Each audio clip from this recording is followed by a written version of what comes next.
غریبوں اسرائیلیوں کا انقلاب، شہیدوں کا انقلاب،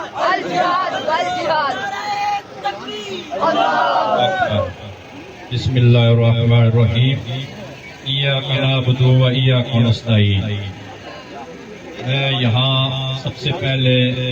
رومان کشمیری شہید اور جو راولپنڈی سے بزرگ تھوڑے دن پہلے 2-3 دن پہلے یہاں شہید ہوئے، ان کو خراج عقیدت پیش کرتا ہوں اور دعا گو ہوں کہ اللہ تعالیٰ ان کا جو خون یہاں گرا ہے وہ رائیگان نہ جائے، وہ خون رنگ لے کے آئے۔ باقی جہاں جو نوجوان طلباء اور طالبات بیٹھے ہوئے ہیں اس موسم کی سختی کے باوجود، اور بیٹھے بھی ایسی جگہ پہ ہیں کہ یہاں اقتدار کے عوام سامنے دیکھ رہے ہیں۔ افسوس اس چیز کا ہے کہ ہمارے ملک پاکستان میں کوئی شک نہیں ہے کہ بے شمار مسائل ہیں، لیکن یہ ملک پاکستان صرف پاکستانیوں کے لیے نہیں ہے، یہ امت مسلمہ کا ایک سپر پاور کنٹری ہے۔ تو ہمارے ملک کو چاہیے تھا، بلکہ پاکستان کو یہ چاہیے تھا کہ جب فلسطین کے اوپر بے حد بمباری اور وہاں انہوں نے فلسطین کو ختم کرنے کی کوشش کی، اس وقت دنیا کو ساتھ لے کے کھڑے ہو جانا چاہیے تھا۔ لیکن افسوس کہ پاکستانی عوام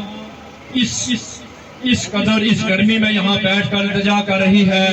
کہ آپ آواز اٹھائیں، لیکن یہ عقل کے اندھے،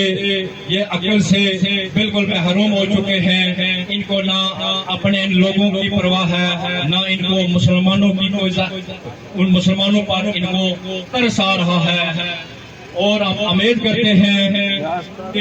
یہ جو حکومت ہے کہ فی الفور غزہ کے مسلمانوں کے لیے آواز اٹھائے اور OIC کا اجلاس بلا کر باقاعدہ قرارداد پاس کروائیں کہ وہاں پہ جنگ بندی بھی ہو اور ہمارے فلسطین کو فی الفور تسلیم کیا جائے۔ اور اس کے بعد میں یہاں کے نوجوانوں کو خراج عقیدت پیش کرتا ہوں کہ آپ لوگ یہاں بیٹھے ہوئے ہیں اور بیٹھ کر فلسطین کی آزادی کے لیے آزادی کی جنگ لڑ رہے ہیں، اور انشاءاللہ آپ وہ نوجوان ہیں جو آنے والا مستقبل ہے۔ آپ نے صرف فلسطین کی آزادی کی طرف نہیں دیکھنا ہے،